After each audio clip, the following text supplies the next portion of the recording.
Welcome to the Jake Sewell Podcast. Today, I have two guests today, actually, Brian and Jennifer Bell. They have founded and operate Road to Redemption Addiction Recovery. Brian, Jennifer, thanks for joining me. Thanks for having us. Thanks for coming out today and hanging out, talking with me. How are you guys doing today? Doing fantastic. How are you? Doing good. I'm really excited to talk to you guys. You guys are doing some excellent things in our community. First of all, you guys are both from the area, right? Muncie, Yes. You're in the area? Selma for her, and I'm born and bred south side of Muncie for me. What was Wapahani like back in the day? Oh my goodness, I loved Wapahani. She was a cheerleader, so cute. Yes, small school. You knew everybody pretty much, and I was a cheerleader. He's right. And she's 15 years younger than me, so it makes me feel great. Well, there you go. There you go. I really didn't know anybody from Southside back then, but You do now. I knew now. Well, I'm a Delta grad, so hey, it's the whole community, love it. right? It is. It's the whole community. I wanted to have you guys on. I've actually known a couple of people who are familiar with you guys, the programs you run, whether it be at churches or other places here. It's been a big help to them, and they've contributed. And I know, Brian, you've had your own issues in the past, and we talked about this earlier. What kind of started your downward path, I guess you would say? Really, looking back at it now, I really believe that genetically, me and my brothers and sisters have been predisposed to addiction, just because of addiction is really, really super rampant on my dad's side and my mom's side. Me and my brothers and sisters dealt with my dad's alcoholism growing up, and swore we would never ever drink or do drugs, and swore that off. And even as we got older and we were playing in clubs, nightclubs, we still never used, didn't drink. Matter of fact, we had rules that if you drank or smoked, you couldn't be in the band. So we made these rules. And then at 27, I took my first drink of alcohol at 27 years old. And it didn't like the next day me running around grabbing alcohol. It wasn't like that. But looking back at it, it was like that snowball at the top of a mountain.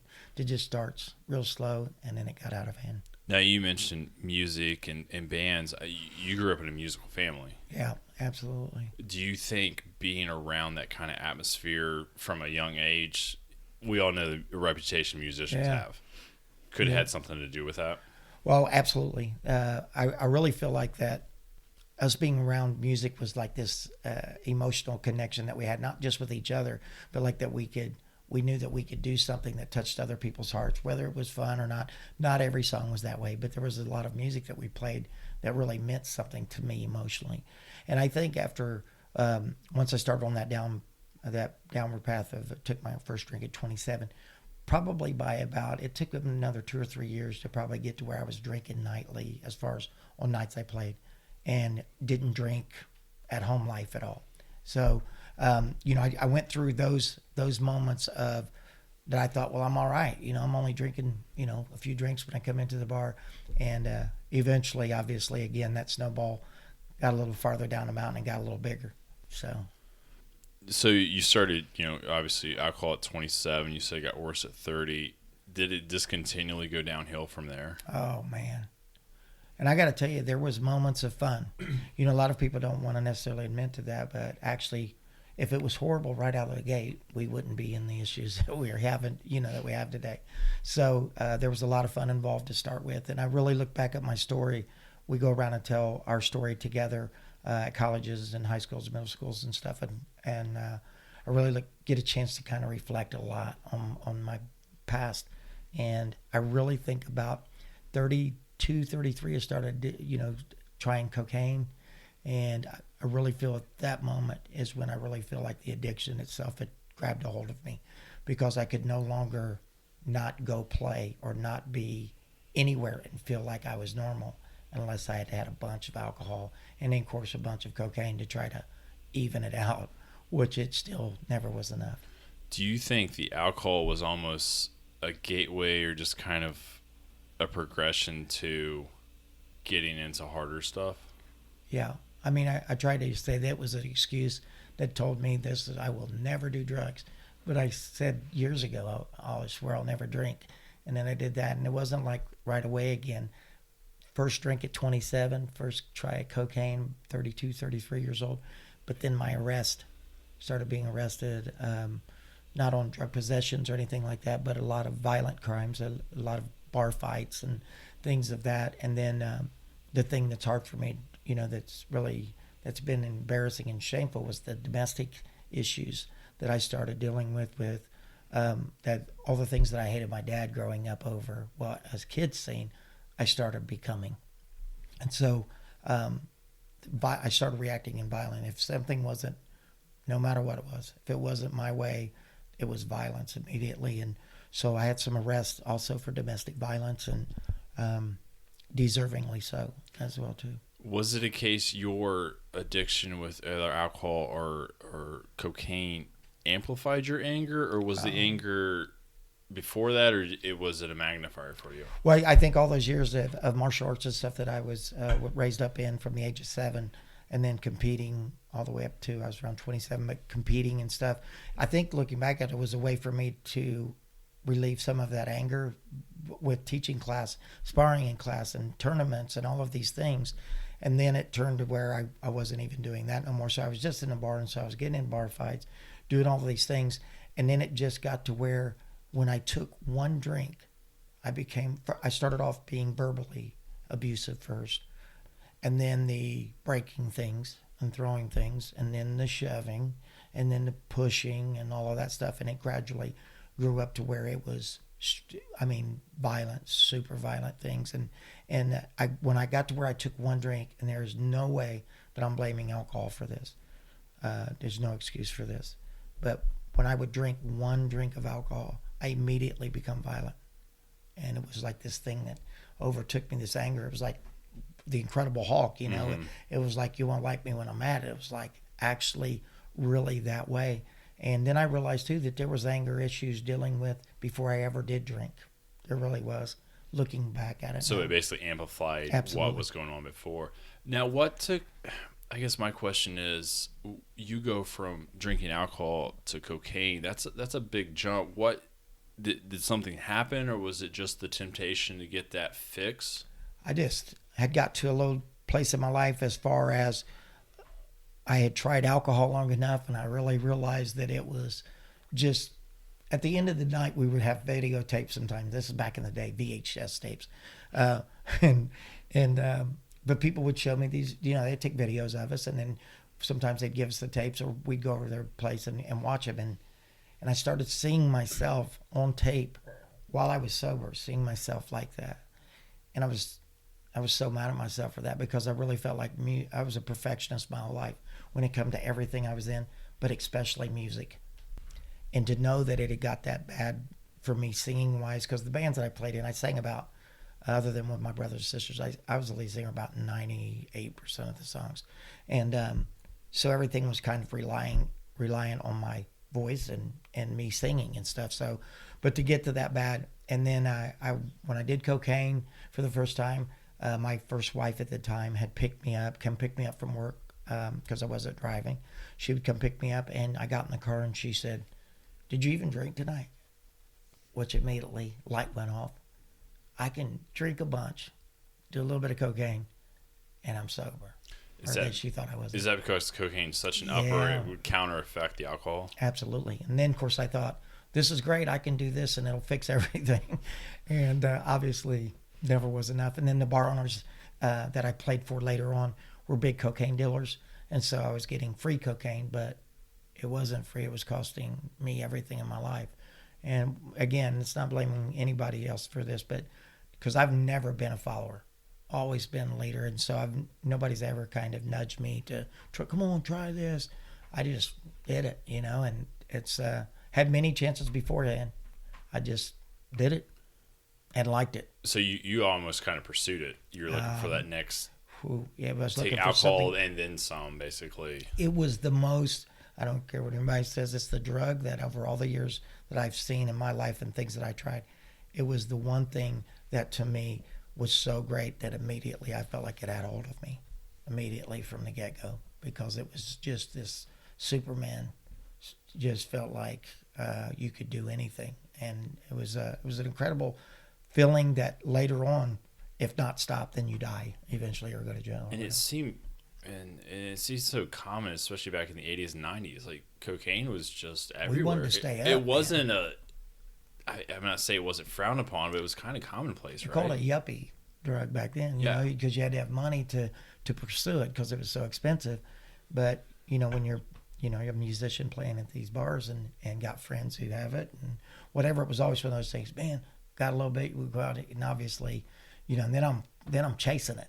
You going in tonight? You know, and it turned into that kind of thing, which looking back, if the arrest that I had, if things wouldn't have fell into place like they did, it would have killed me because I was doing so much of it. I remember sitting in a house with a friend of mine who I was partying with and, you know, seeing 2 kilos of cocaine visually in front of me and to see the pile of cocaine on the table and just snorting it straight off the brick like that. And I remember sitting down and seeing my T-shirt move to the beat of my heart. And of course, a friend of mine who's awesome, he's changed his life too. He's amazing. But I asked him, I said, how much of this do we have to do before we die? And he goes, we're way past that. So those are the scary moments, but I couldn't say no to it. I kept doing more, even being afraid of I'm going to die. My heart's going to explode. And just keep doing it till it was gone. Do you think it was the case you had to have it, or your body felt like it had to have this substance in you? I think after I tried it and I seen how it made me feel, I didn't want to live without. I wanted it every day. Yeah. Period. Even if I didn't drink, I still wanted it. At what point did you hit rock bottom? I mean, if you're on, you start with alcohol and it goes to cocaine, and then it continues, you had to hit a rock bottom at some point to decide, hey. I tell people all the time, I said, I didn't hit rock bottom. I went to China. I mean, I went. There was so many things that could have and should have changed my life. Not just the incarcerations and things of that nature, but the relationship that I have with my kids and my son. And I've got these amazing children, and my son who I coached and, you know, all the way up through ball and ended up, you know, playing on the only state championship basketball team at Southside in 2001. He won the Tressler Award, which is, you know, the only one that has ever done that from Southside. Sam Long and I think Jack Moore from Central. And at the time, he was the only one, those three. But just when he won that, for him to say to me, Dad, you're the reason I'm here. And then to know where my life was at. To me, that was the bottom for me, too, because I'm excited about something, but my son's telling me how important I am to him. And yet I'm doing these things that he doesn't know. And then, of course, later on, he knew I was drinking, that I drank and stuff, but they didn't know to the extent of anything else. And then these 4 beautiful daughters. And I just have incredible kids and blessings. And I wasn't spending time with them no more. It was just, I was there, but I was checked out. You know, I was laying around tired all the time. And a lot of times I was playing 5 or 6 nights a week in the bar, sometimes 7. So, you know, doing that and then sleeping all day and doing that type of stuff. And it just became my oldest daughter, Brittany, she's all my kids are highly intelligent. She said, Dad, you're not living, you're existing. And basically all of my emotional time was spent at the bar with women, other women. I was constantly, before I ever even drank alcohol, I was constantly looking back, had a sexual addiction, constantly, you know, being around 3 or 4 girls each night, being around them and, you know, having those things with them, this connection and this, you know, something that's supposed to mean something. So something that's supposed to be loving was just given away so freely. And, you know, I look back now and these are things that I see now and I can revisit those feelings and I know what my heart felt. I hated myself.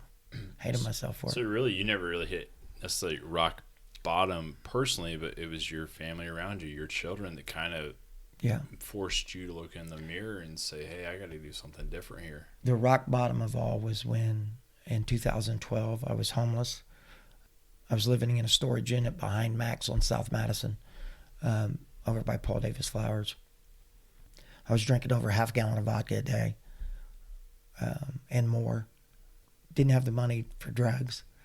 But it was weird. The same people that used to come hear me play were the same people when I'd walk to the liquor store that I'd ask if they had enough money to help me buy a bottle so I could drink and not be sick.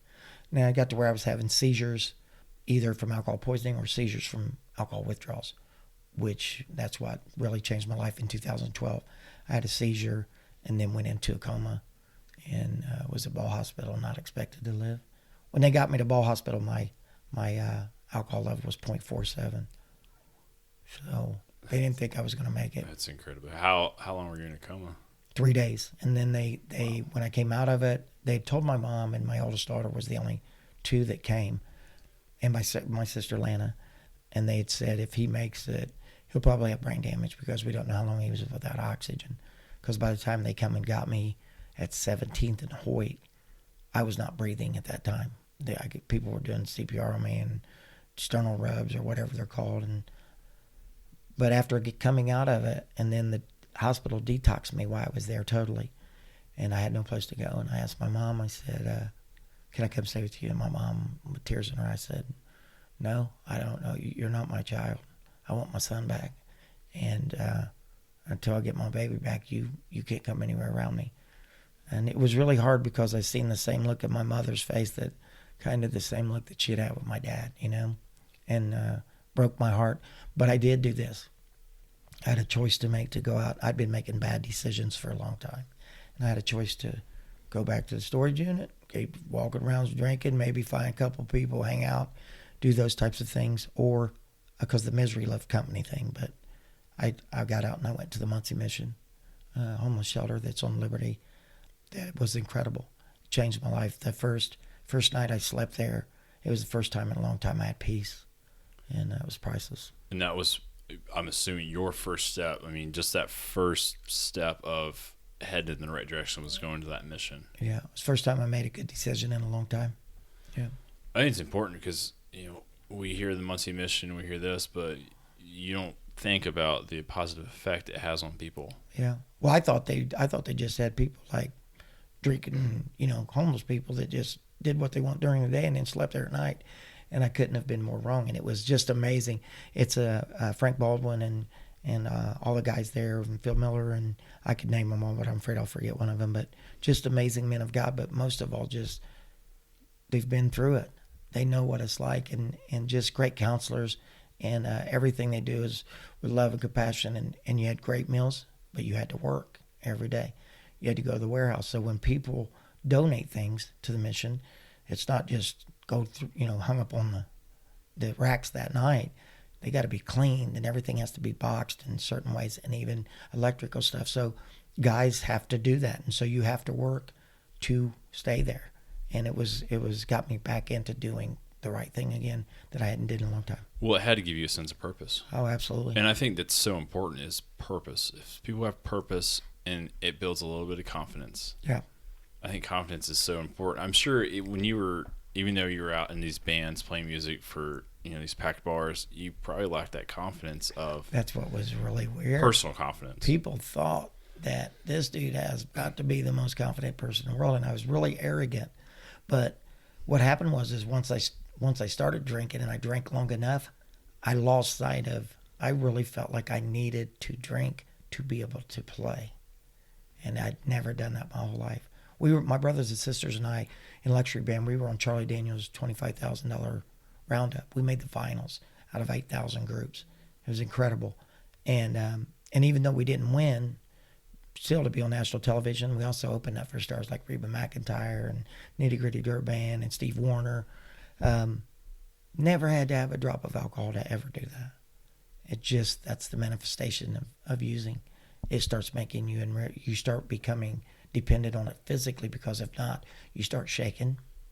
The withdrawals start to kick in, and then you got to drink to calm down, and it becomes that cycle of it becomes who you are. Right. Yeah.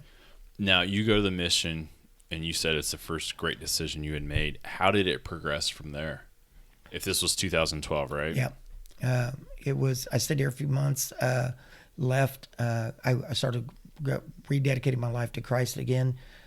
Started going to our church still today, and always has been mine, was Tabernacle of Praise, which is incredible. We have an amazing pastor and praise music, and I always tell Amy Berg she's the greatest singer in the world. And but I had this connection with music there as well. But the guy that I used to do the cocaine with is the drummer there, and he went to prison, but when he came out, he became a youth pastor and all of that. And so he's the drummer there. He's a phenomenal musician, Greg Watson, and I'm sure he'll appreciate that I said his name. But Greg Watson is just an incredible friend of mine, and God sent him to me at different times in my life that I was almost dead, and out of the blue he would show up and pray for me and stuff, but pray with me. And but the thing was is after I got there and got my realizing that I couldn't do what I was doing before, that it was over for me. This is the final straw. I mean, where do I go from here? You know, I done burnt every bridge with my family. So once I started staying there for a while, I started working with Greg, who owns a fencing and tree service business, and was doing that, and felt good. Started making money, and started putting money back to have my own place again and do those things. And I started to move out and move into my own place. And my mom at the time said, "Oh, well, with my health issues now, yeah, I could use your help. I need you to come stay with me." And I think at that time she was worried that if I got my own place. And looking back, I believe that was a sure idea. It could have happened, right? But that had to be a great boost of confidence that your mom wants to come back and be with her. Yeah. And my kids, of course, they'd seen me sober at different times in my life. I mean, the longest, once from the first time I took my first drink at 27, the longest I was ever that I never drank was when I started at 27. It was the 16 months when I kind of met you. Yes. It was the 16 months that was the longest I'd ever been sober. So I went to rehab. I went to Fairbanks 7 times in 18 months. And they wouldn't even take me no more when I tried to go back. And through all the stints, probably 12, 13 rehabs, stays, and never, that isn't what did it. And it's because of every time I went, it wasn't even about going because I wanted to change my life. I went because of either somebody else wanted me to, or I guess I'll make everybody else happy, or by the way, I have no place to go, so I might as well just go to rehab and stay in rehab. And so when I got out and all of that stuff changed at the mission, it gave me a foundation, and I felt like that for the first time in a long time, I started feeling better about myself. Felt like I was doing the right thing daily instead of, And so once I got my relationship back with Christ and getting to play music too through the church, getting to do that, so I kind of got that little thing that we need as musicians, that we need to play, and to be doing it for the Lord and Savior. I just couldn't have been in a better place from when I got to that point. So how long have you been clean now? It's been 6 years. I took my last drink of alcohol 6 years and 6 months ago. Well, in October it was 6 years. Yeah, 6 years. So 6 years, 5 months. I don't know. That's awesome. Yeah. That's such a journey. Do you still have temptations? I haven't in many years. And about a few months ago, I was doing a meeting at Big Time Barbell, and this is how important it is. This is a good example about how important it is to have people that you trust and that you can talk to, that understand you.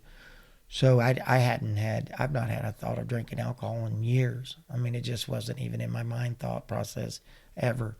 And I'd had a couple of days where things were getting, not thinking about drinking, but just I felt like everything was falling in, just things in life in general, stress and stuff.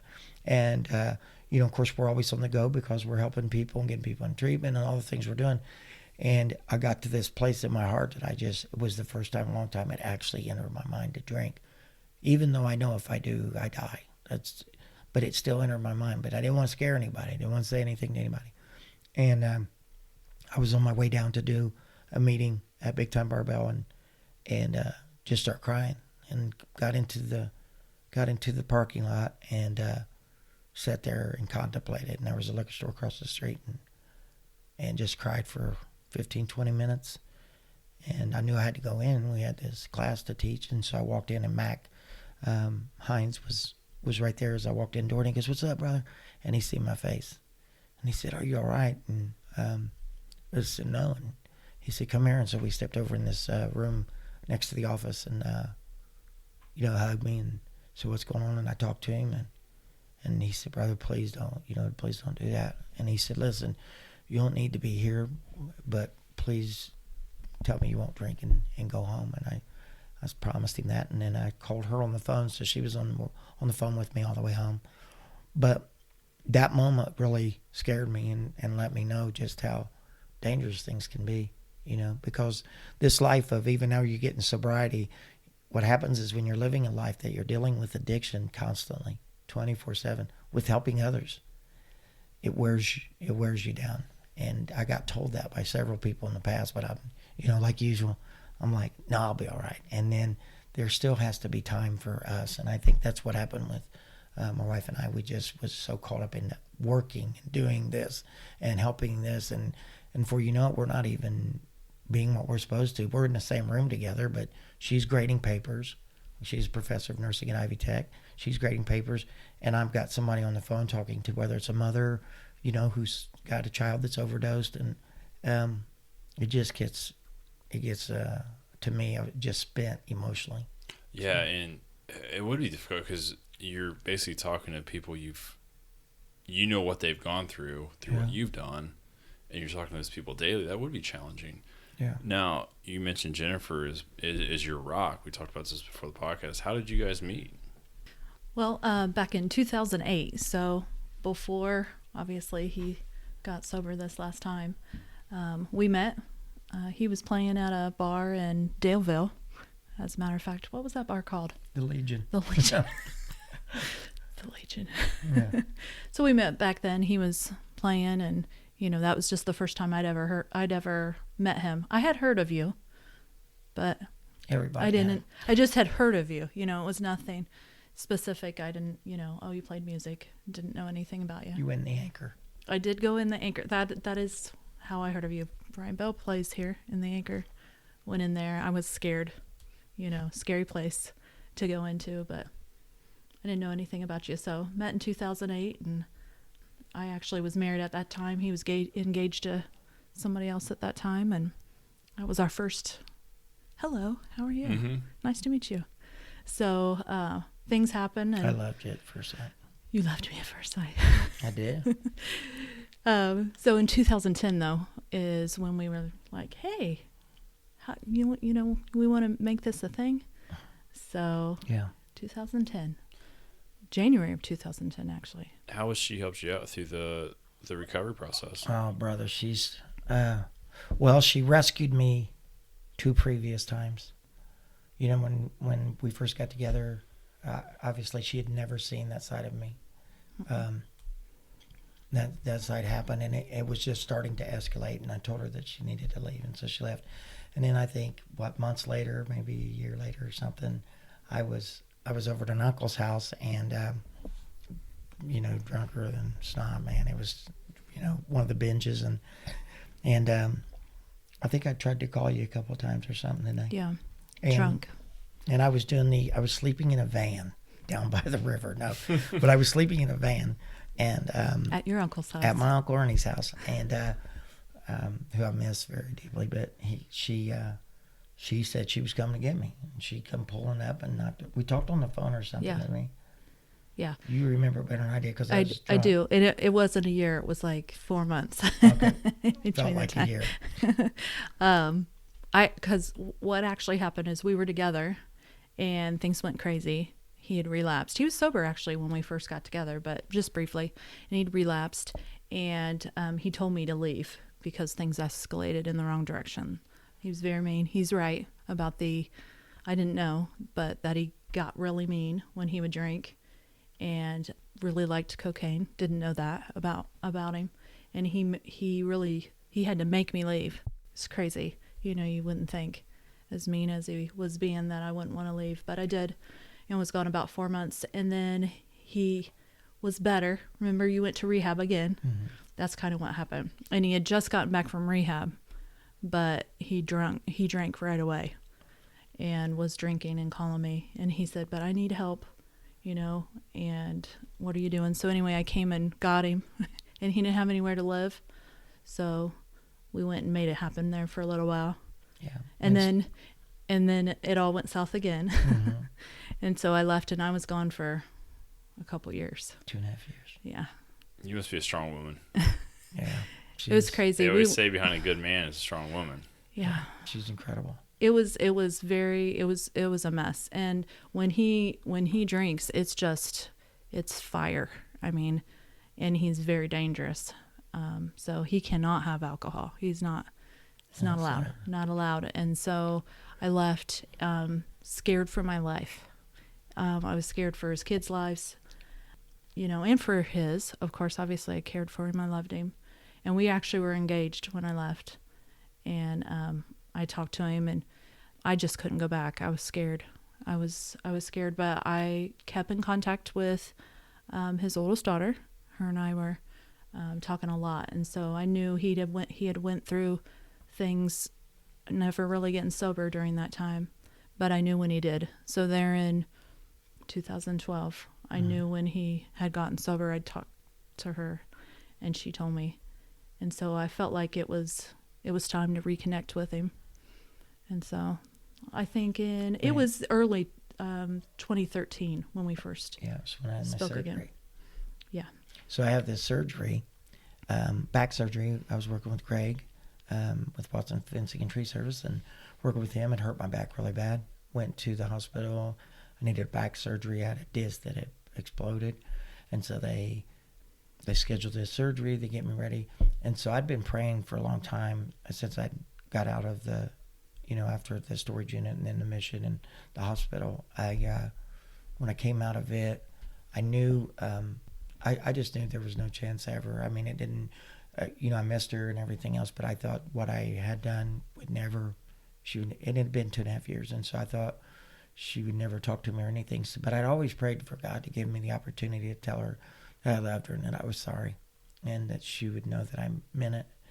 And so when they scheduled my surgery, she was the head of the surgery educator at Ball Hospital.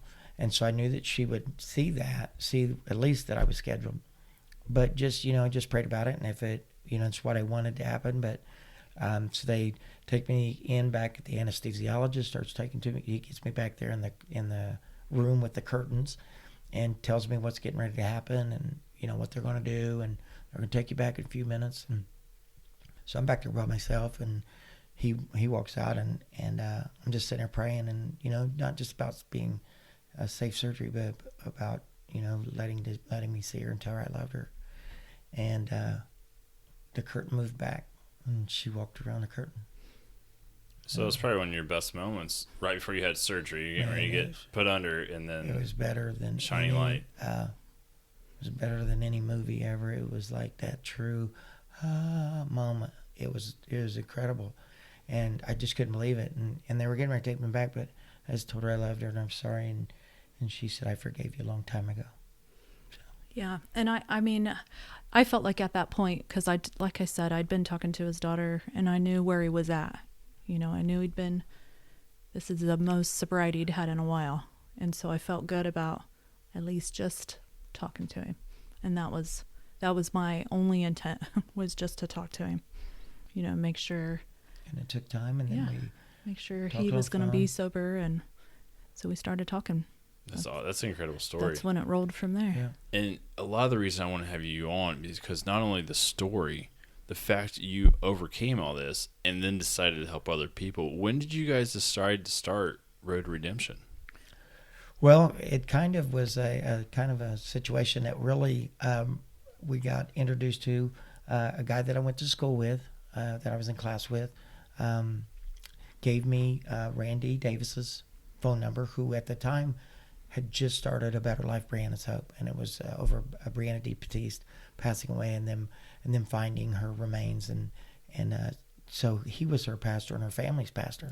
Was that out by Albany? The Yes. Albany area? Okay, In yeah. Red Key. I'm Red from Key. the Albany area. I remember when that happened. So Yes. this was when it was before it got to be a bunch of chapters. This is how it started, and In about 2014. yeah, Right around and that so time. this friend of mine who asked me, said, you'd be great to go tell your story out there, testimony.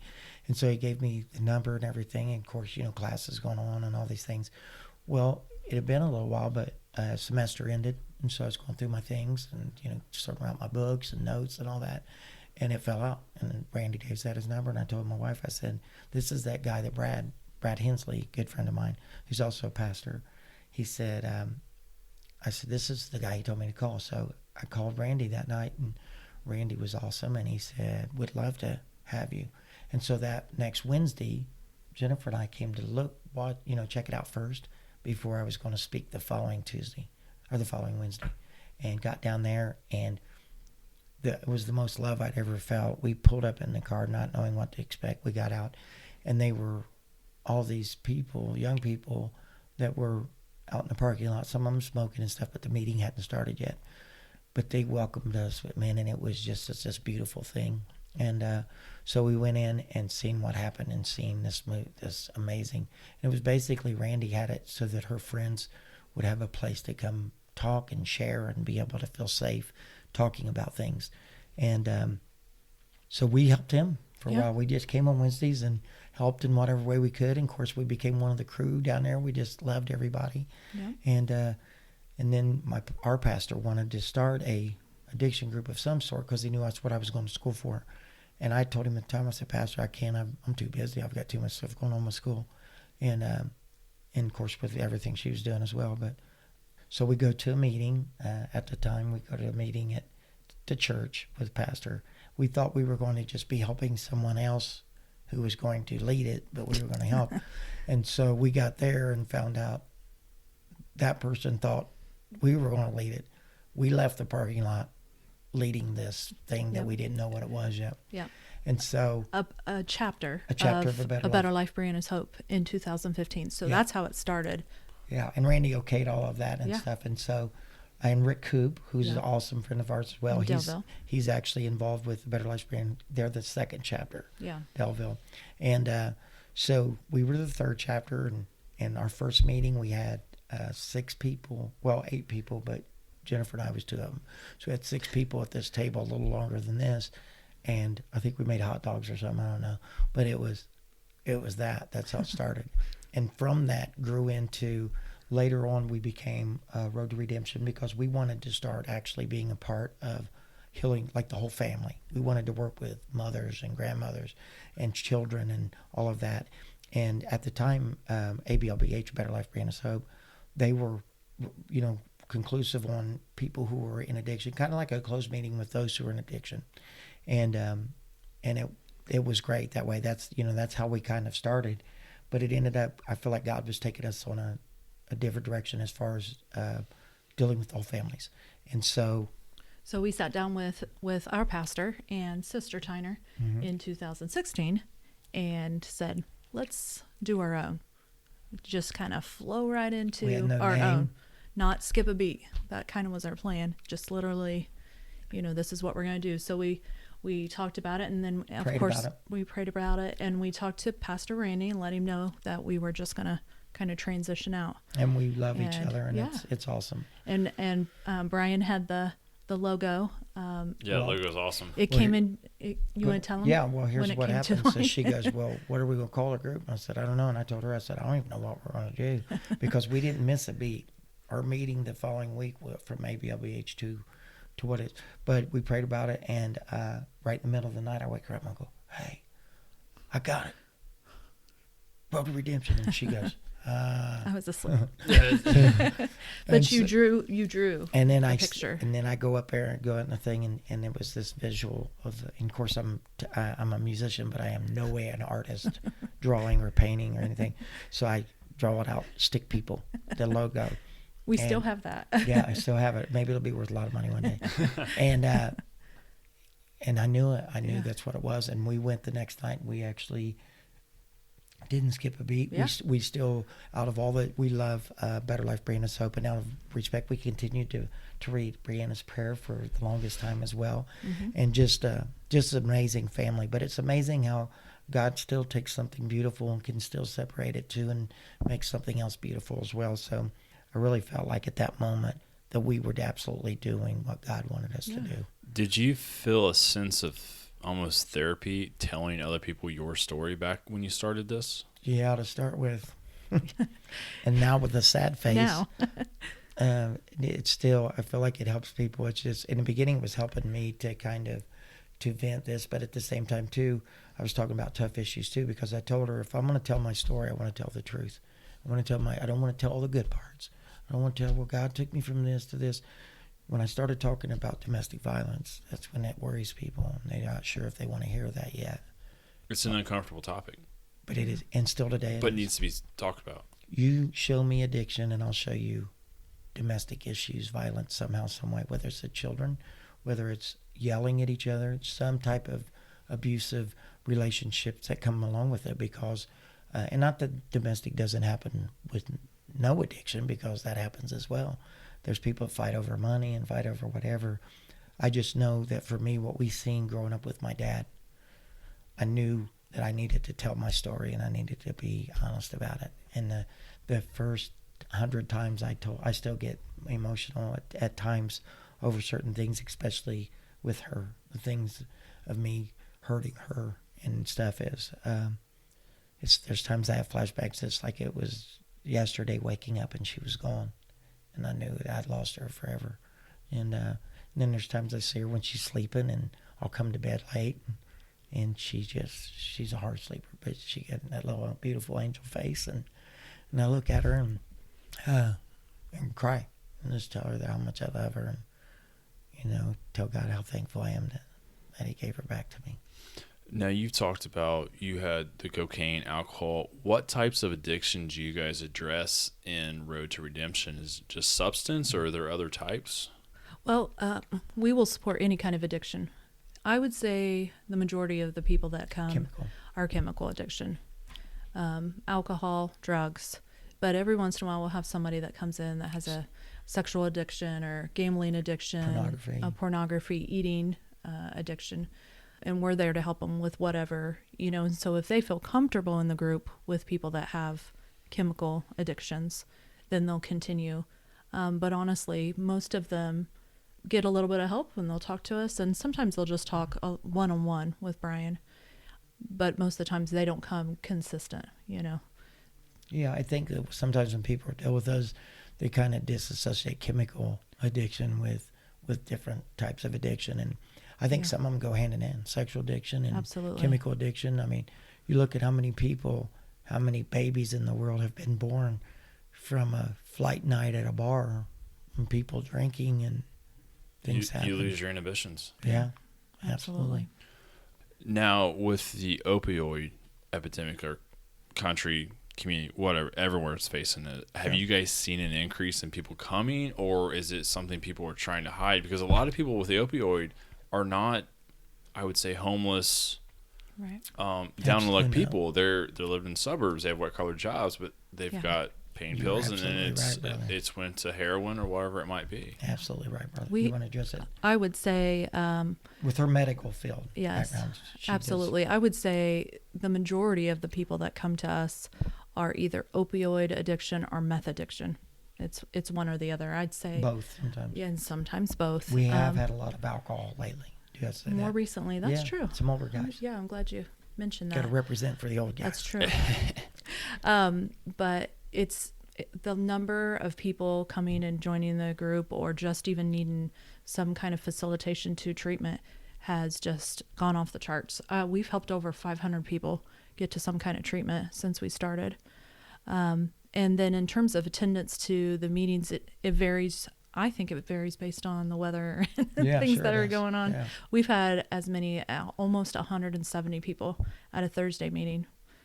Yeah. That's a good long way from 6 at the very first. Yeah, that's so much growth. That's that Thursday meeting. Now, of course, the other meetings are small group, but we've had as many as 30 some people at small group. And it's crazy. What you guys are doing is incredible, but it's almost a shame that this epidemic has grown from 6 people at your initial meeting, where you're having to meet with 170 people. Yeah, it's out of control. I'm sure it's overwhelming that people are coming to you guys for help, but then again, that many people need help. That's the catch-22. Yes. So you're happy, but that's how bad it is. The good part about it is I would rather us have those types of numbers than people not addressing the issues, because there's still families today that we have lost 3 of our members over 3 young ladies. Yeah. Out of all the 4 years that we've actually had. And we had one who actually lived and she's going to be speaking soon. Yeah.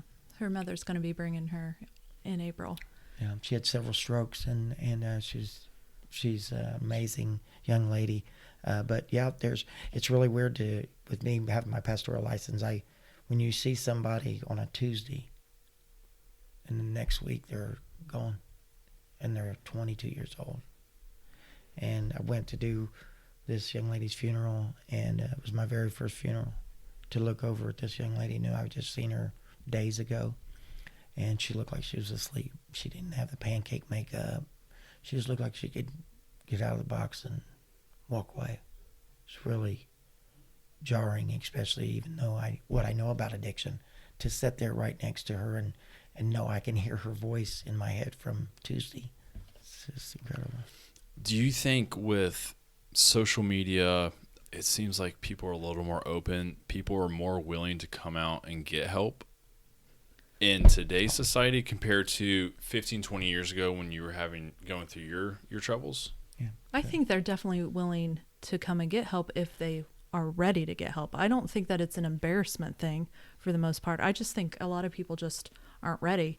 And a lot of times people, it's their family that want them to get help. Yeah. We get that phone call, I would say, just as much as the people that want help. It's the family member. It's the husband, the wife, the grandma, the grandpa. A lot of women call for... Seems to be the matriarchs. For sure their either their son or daughter or their spouse. Yeah. And I tell you, it's the part of me when I hear these women talk about their children or talk about somebody in their family that they love that is dying, and they're in tears and they don't know what to do. It's like I hear my mom's voice, what they're saying to me, that I know my mom had to feel. And at the same time, the court system, the same court that the same judge and the same prosecutor that had prosecuted me and sentenced me the last 2 times is the court that I work in now, getting people into treatment. And we volunteer our time, but you have to have security clearance to be able to have that position. And so the same jail that I used to be incarcerated in is to have a full security clearance of a place that used to incarcerate you is mind-blowing. But it also tells you what God's capable of doing, but most of all, it gives people hope. When they say, dude, you were homeless. And of course, you better have proof. You can't just say something these days. And so us having all of my mugshots and all the times I went to rehabs and how bad really things got, then it becomes real because they can see it visually. Well, they can relate to what you've gone through. Yeah. Yeah. I mean, they know they can talk to you and you understand addiction and what it's like to be homeless or incarcerated. Yeah. I think counseling's great, therapy, psychologists, all that's great, but until you talk to someone who's been through it, I think it would be hard to relate to that person. And they know too. Yeah. They know. So I've seen people throughout even my life and throughout the addiction and the counselors and stuff that I'd had in the past. I knew a counselor that had lived it and had become a counselor, then a counselor who went to school and became a counselor, which I still learned from as well. It just, there's a deeper, not necessarily help, but a deeper connection with somebody who when the lingo said and when the things get said to you that they're talking right to you. Not talking at you, but talking right to you, knowing that pain. And there's a pain of addiction that if you haven't been through it, because I see my family go through it, and I thought, you guys are stupid. Just quit doing it. Don't do that. And then it was different when I caught myself in it. That brings me to my next question, because it's such a big debate. I hear people argue it back and forth. Is addiction a choice or a disease? I think it's both. I think there's people who are not genetically predisposed. It doesn't mean you can't find yourself in addiction. It is this thing that's out there today, the drugs and the alcohol's very cunning as far as how it can pursue you and take away your self-identity and your emotions. And it's this way of, back in the day, man, if a dude was stuck behind the school and smoked a joint, they were like this outcast. These kids today are sticking a needle in their arm and euthanizing themselves, going to sleep forever. And some of them the first time they do it. We had a young lady in the past before that was, remember through ABLBH, that her boyfriend had told her, I want to try what you're doing, but that you keep choosing over me. And he tried heroin for the first night and died that night. This is what's happening. We've seen nothing like this in the history of our country. We're talking about a war with other countries. We got a war right here at home, and they keep saying there's a war on drugs, which is a facade. Anyway, how did these drugs get here? And they want to blame doctors. I remember Jennifer and I being told when Suboxone came out that this is the new this will fix everything. They can't get high, which is crap. High as a kite. It's got slobbering high. And then we were sending people to treatment to get off Suboxone. And then Subutex now. Now you're giving people a pill that's worth $25 to $50, if not more, per pill that has an addiction issue. So guess what they do? They sell 90% of their script and get a lot of money. Then they buy a bunch of heroin. And then they keep a little bit back just in case for a screen because it shows up different on the screen.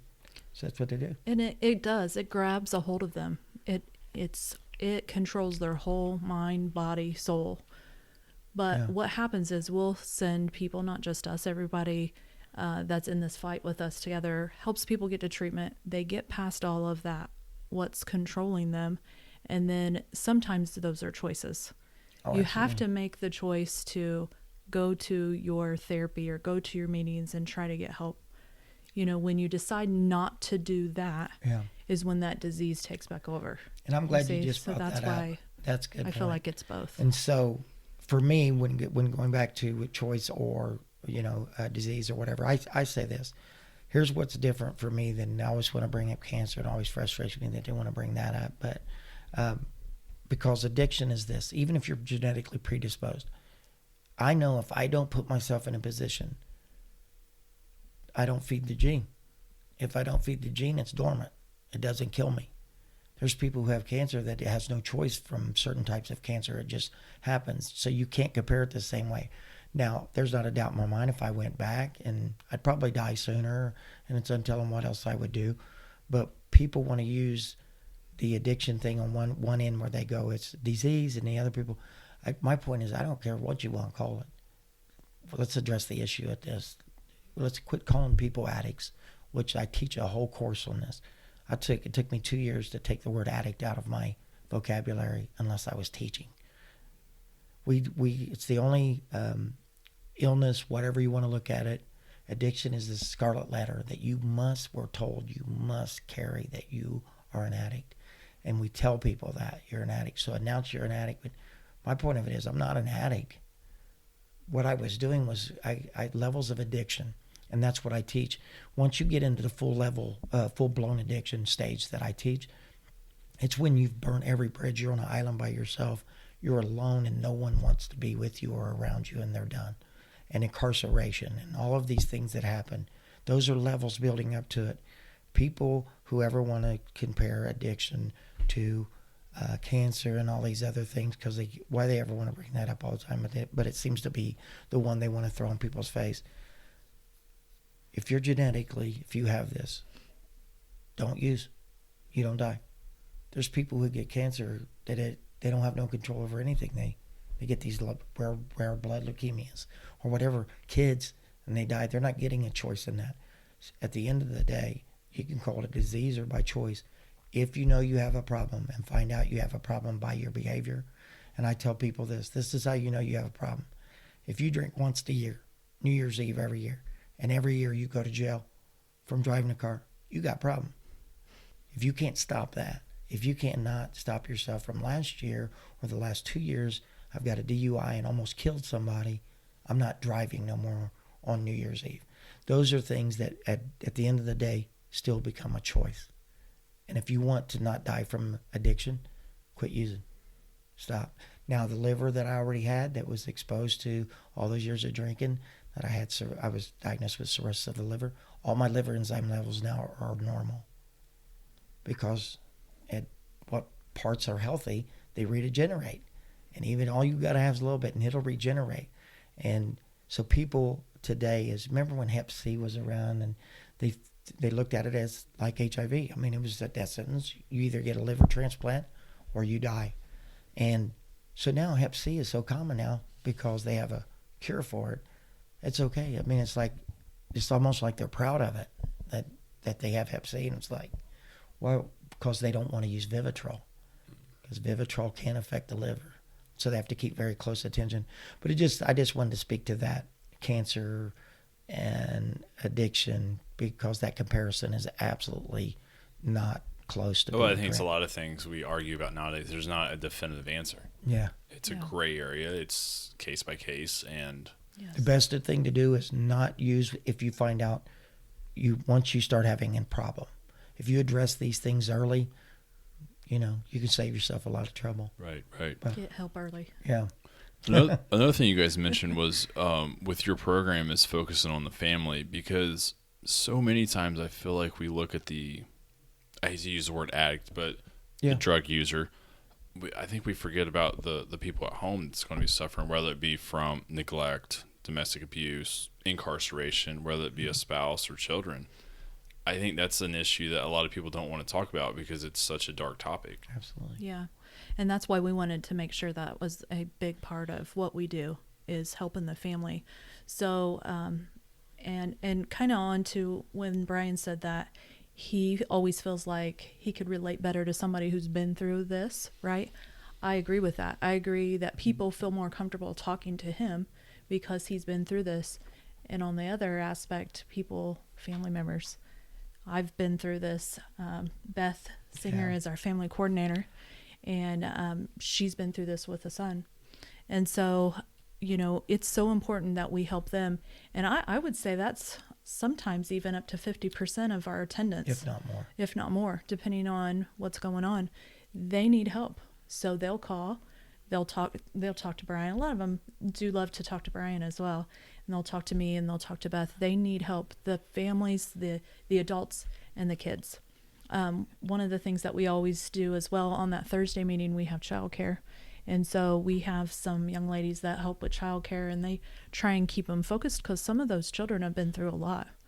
No discipline. A lot of them think electronics raise them. Their grandparents are raising them. There's a lot of stuff going on. So we definitely try and get them completely involved and our family, Brian's sisters, Michelle and Lana. Lana heads a kitchen up. Yeah, Lana heads a kitchen up. Mama, and Brett. Duncan's. Oh my goodness, yeah, Jim just the Nancy family. Ray. We don't want to leave anybody out. Speaking of family, they all help with the group. They help us because, ever since, Brian's come through all this, they want to be there to support him. And so they're giving back as well. So they provide a full out meal every Thursday free to everybody that comes because that's their part. They want to make sure that they're helping out, and they keep track of everybody as well. They've been amazing. It's amazing. Do you guys think because in my opinion, men and women have different roles in a family atmosphere where a woman's more nurturing, that women relate to you more because you've gone through it, not on the addiction side, but absolutely as a support and kind of on the back side of it, I guess you would say. Absolutely. And I think we see that a lot. I agree. The women are more nurturing in so many different ways because that's what we see coming to us most of the time is the women saying, whoever needs help and I need support. So they'll come and talk to me. They'll come and talk to Brian because he's been through this, in different aspects too. I mean, even with your dad, you dealt with that. But, they just want to see their person be better. They will have a 40-year-old child living in their house. In the basement, feeding and clothing them, taking them to appointments because they just care.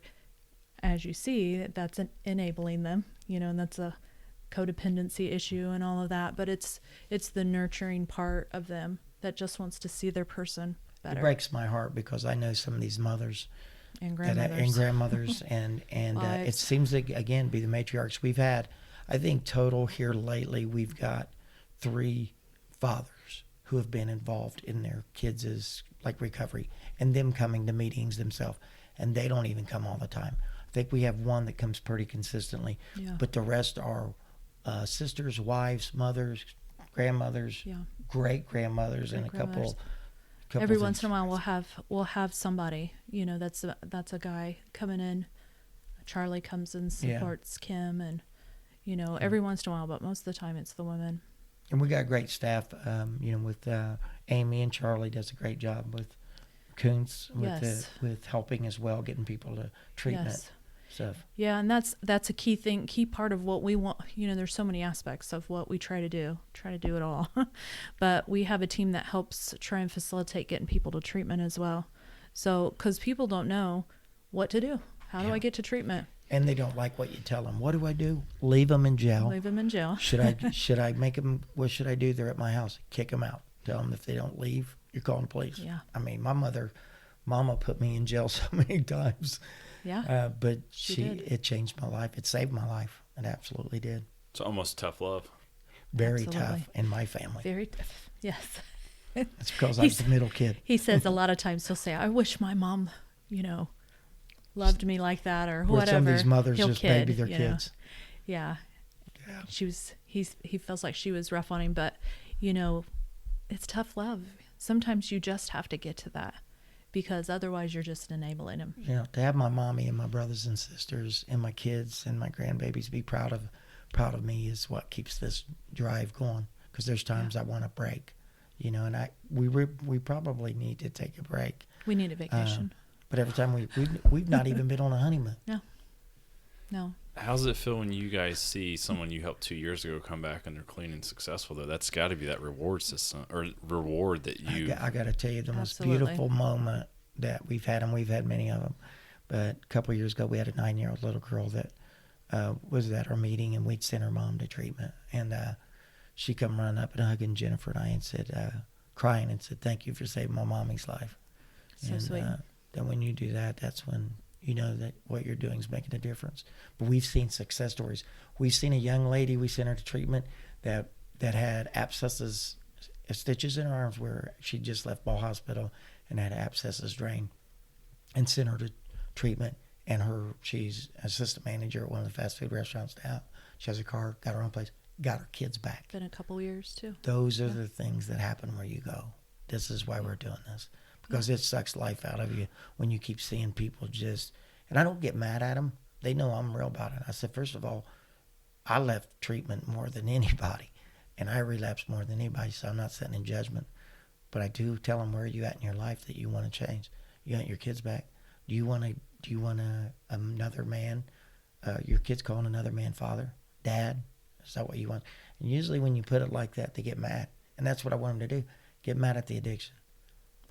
And there's some that have been with us for the whole time that have been up and down, so there's some success stories long term, and there's some failures, or however you want to look at that, some people that have fallen back, but there's also some that have been up and down and up and down. And even like the young man we had last night, he incredible, been up and down, and now he's back at 90 days.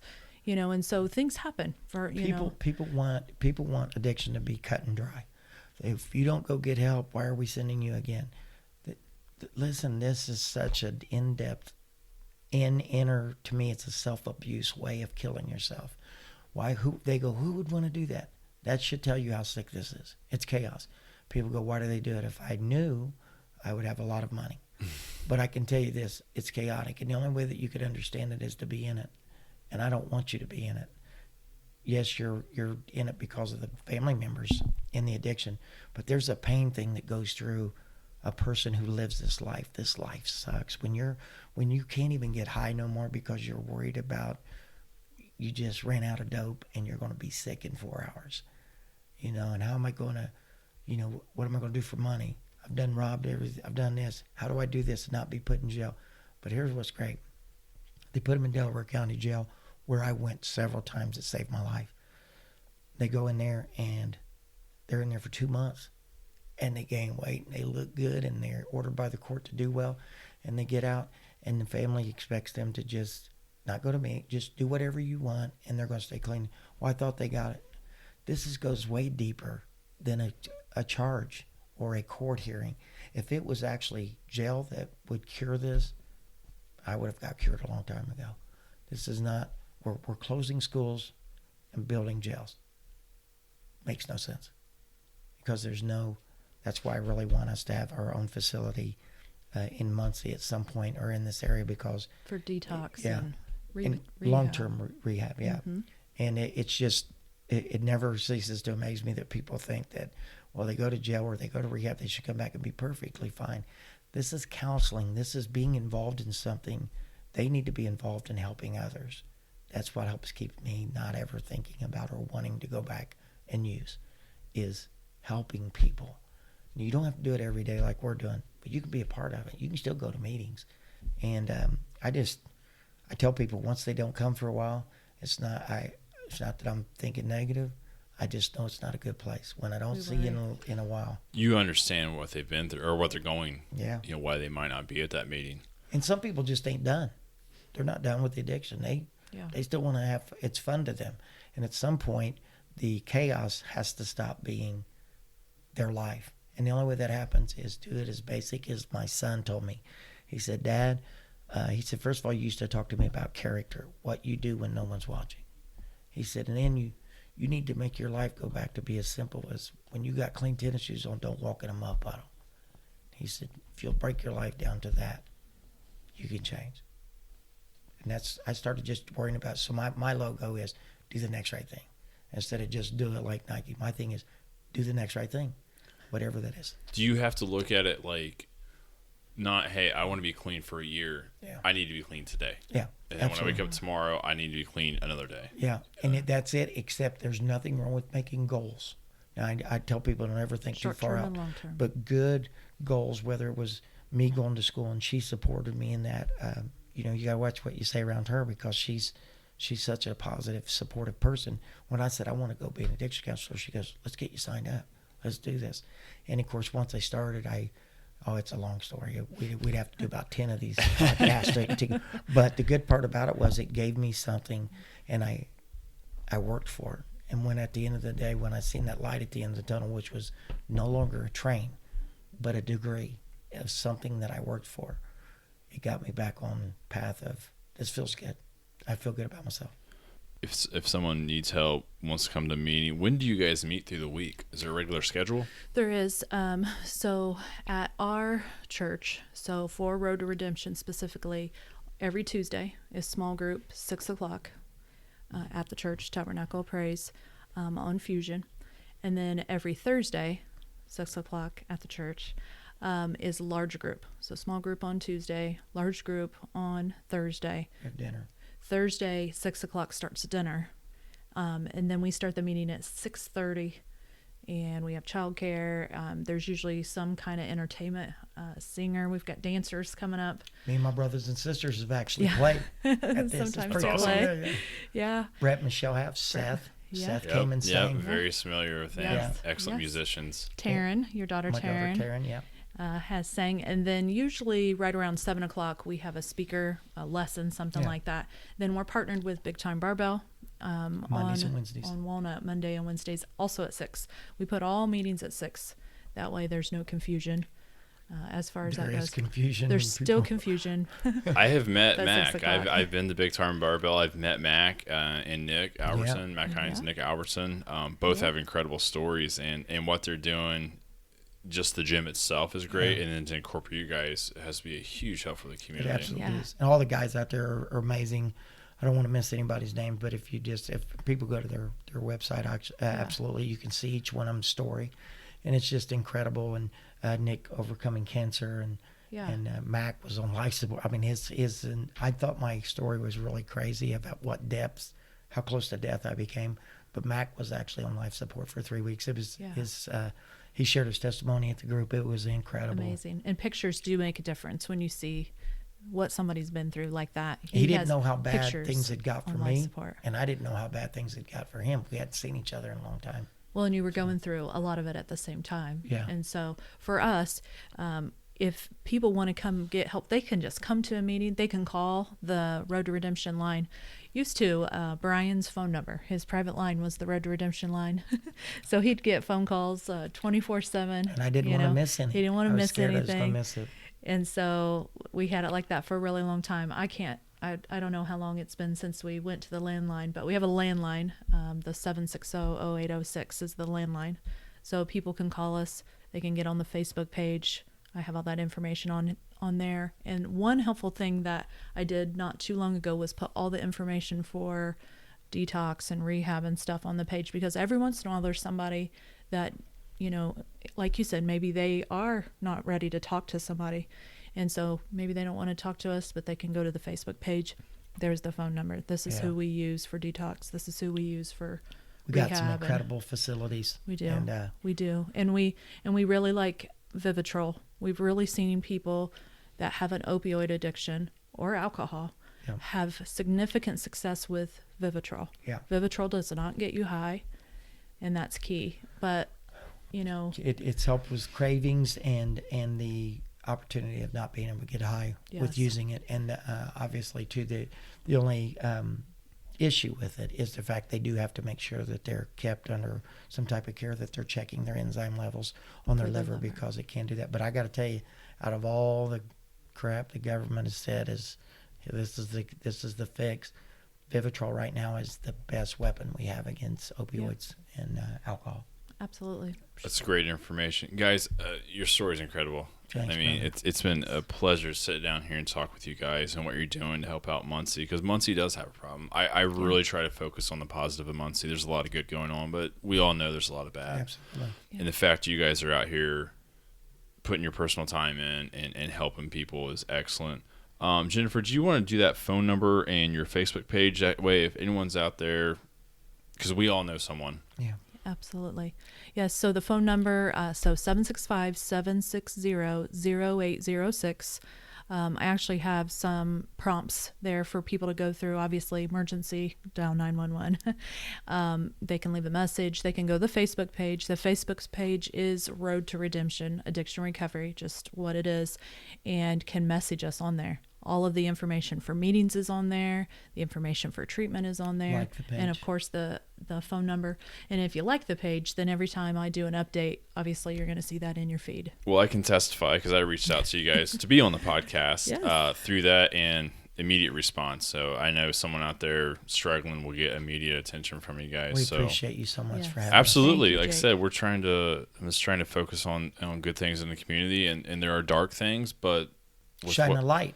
Right. What you guys are doing is trying to turn that that negative into a positive. So thank you so much for your time. Thank you. As always, you can contact me on email at thejakesewellpodcast@gmail.com or Instagram at thejakesewellpodcast. Thanks. Thank you.